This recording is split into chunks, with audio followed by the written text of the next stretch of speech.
Hi, and welcome to another episode of Hot Takes with me, the Silver Fox. And in this episode, we're going to be time travelling into the future, though, not into the past. And that is to have a look at Stranger Things Season 5. Now, as many of you may have noticed, Season 4, first 7 episodes, Chapter 1, uh, it has been very Mike light, if you will. Finn Wolfhard hasn't had as forward-facing a role as he had in previous series. Now, I have my own theories about that, but I think it's possibly because he has sort of grown up. He's effectively a man now. They can't really pass him off as being a sort of middle teen that the others that they're supposed to be at this point, shall we say? Now they've got around this by kind of pushing him slightly backstage, not giving him too many lines. The storylines being sort of consistent with the adults in the room in the Russia segment of it, and they've concentrated on the girls more because obviously the girls grow up, they don't sort of drop their voice from squeaky teen to manly man as the old descendings, you know. So there's this now because of that the showrunners and the writers and everything they've had to acknowledge it, and so they're going to look forward at season 5, and there's going to be a bit of a jump, a bit of a time jump forward, so that they're all basically adults. Because obviously we're all enjoying season 4 at the moment, but it's going to be at least probably 2 years before we get to season 5. By which time the cast, well, the kids will all be in their 20s, so they're no longer children. Anyway, let's have a look at the article and we'll just discuss it. So here's the article. It's in Giant Freaking Robot. Stranger Things Season 5 is changing the series. And that's them when they were young. That's one of the early series. But they've all grown up since then, of course. Stranger Things Season 4 has debuted and is already pulling in massive numbers. Yeah, I mean, it's the number one show on Netflix. To such an extent that, in fact, Kate Bush, Running Up the Hill, is now in number one position in the UK charts again. It's funny, isn't it? You've got sort of a phony war between America and Russia going on. You've got Kate Bush as number one. You've got Top Gun is the number one film. It's like 1986 all over again, you know. Which is no bad thing. I love the 80s. Anyway, the new season is set to become the highest viewed English language series on Netflix ever. However, though, it seems that everyone is enjoying the show as they once did. There are some issues that have plagued the newest entry. One of those issues has to do with the elongated episodes. That isn't an issue. In fact, I still find them too short. This isn't too terrible for some people. I'm one of them, honestly. I think all these episodes should have been 2 hours long. They should have made every episode a feature film. Anyway. The other happens to be that the children have grown up quite a bit, which I've mentioned. The age gap has yet to be addressed, and the Duffer Brothers are going to rectify that in season 5 of Stranger Things.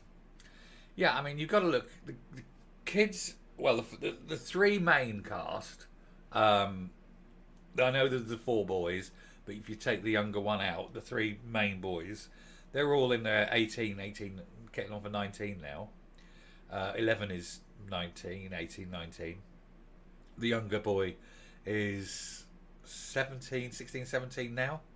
Max is similarly, I think Max is 17.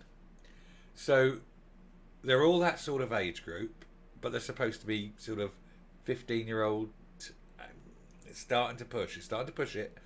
But of course, by the time they make the next series, they're going to be in their 20s, as I say. So it's going to be very difficult. The COVID restrictions, and we carry on. The COVID restrictions that left the long gap between the 3rd and 4th season of The Stranger Things left the children looking a lot more grown up. Yeah, I mean, they absolutely are. However, they are meant to be a certain age in the series, though that is not the case for the real life actors. Well, you can't put them in, carbonite, can you? Based on season 4 taking so long to make, there is a strong chance we won't be seeing Stranger Things season 5 until around 2024. That's the case, the Duffer Brothers plan to use the time jump to ensure the kids are no longer seen as children in the series. According to Ross Duffer, I'm sure we'll do a time jump. Ideally, we'll have shot season 4 and 5 back to back, but there was just no feasible way to do that. So these are all discussions we're going to have with our writers when we start up the room again. Believe it or not, we're still working on season 4. And don't forget, we've got another 3 weeks before season 4 completes. So, you know, if they're still working on it, I can believe that, probably with special effects, which is probably why it was split. They want to get the effects right. But anyway, as previously mentioned, the episodes of the new season are super long, and the finale that debuts on July the 1st is said to be 2.5 hours long. So naturally, it's taking some more time for the Duffer Brothers to finish the ambitious 4th season. At least they have a plan for Stranger Things season 5. Actually, what's refreshing is that they actually have a plan, and it's not just going to whittle out like, you know, Game of Thrones. Brilliant. Brilliant at the start, weak. Shit. I mean, that won't happen. We know this won't happen because they actually have the ending planned right from the beginning. So it was a complete story arc already planned, not, oh, what can we cobble together at the last minute, you know. Anyway, the kids will certainly be even more grown up by the time the series is underway, and the exposition in the show will have to address the fact there has been added pressure on the Duffer Brothers to finish the 4th season, which is Stranger Things season 5 might take some time to get to. According to Matt Duffer, the ending is the hard thing. That's obviously the stressful thing. We really want to stick to the landing. He was referring to all they have learned from working with new actors and the ones who have been in the series since the beginning. There's been much more added effort considering most of the episodes take between an hour and 20 minutes or so.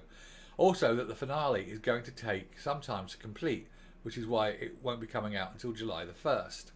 Whatever the case is, the Duffer Brothers should be quite happy with what they have already produced. We all are very happy with what they have already produced. Season 4, I think, is so dark, so wonderful. I couldn't put into words how good it is. I'm normally quite erudite. It is an absolute treat. It's well written. It's atmospheric. It has some fantastic actors who are acting well. They're not just doing slapdash performances. The lighting, the costumes, the everything, set design. I look with someone with a practiced eye, and I think it is faultless. I think this is an absolutely perfect television show. And spooky. Anyway, the series is set to take the #1 spot for English language shows on the streaming platform. It already has, which is nothing to scoff at. Although Stranger Things Season 5 is going to be the last for the series. The Duffer Brothers can be happy with what they've already put out. The show has only gotten better. God, you can tell this is written by an American. The show has only got better as it's gone along. We can't wait to see what comes next in the finale on July the 1st. Cannot wait for this. And the final season, whenever it airs, probably 2 years.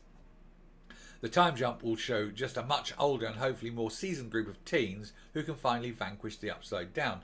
They won't be teens. They just can't be teens. But that's the article. But yeah, I'll come up and we'll round off. So there you have it. You can see with your own eyes that they are growing up. They're not, they're not children anymore. And they're trying their best. And they've done an excellent job. They really have done an excellent job of keeping it late teens. With the obvious, like I say, the obvious exception is Finn Wolfhard, who I think is probably he's tipped over the edge. And he just cannot pass himself off as a boy anymore. I've noticed also it's very heavy on Gaten Matarazzo. I'm not sure if it's Gaten or Gaten Matarazzo, who plays Dustin. I think owing to he has a medical condition. I think owing to the medical condition and the way he forms his words, his voice hasn't developed particularly as far as as far as sort of deepening. It hasn't become sort of more manly that you'd expect. So that's why he's carrying a lot of the expositional work on that part of the storyline. It's just little things that you notice, and it's there. That said, I'm still very happy with it. I crashed that in one day. I went through, myself and my wife went through one day, and we just sat there going, how was that 7 episodes? It's like 10.5 hours of viewing or something in a day. and it was fantastic. So now we just got to wait for the denouement of Series 4, and then that long, long slog until Series 5 in probably 2 years' time.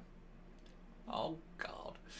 But that's where we are, that's what we've got, and that's what it is. Anyway, I'll round off now. If you like what you see and hear on the channel, please hit the subscribe button if you haven't already. Ring the bell for notifications of future output. Leave a like, leave a comment. And until next time, stay safe, stay well, and goodbye. Turn around.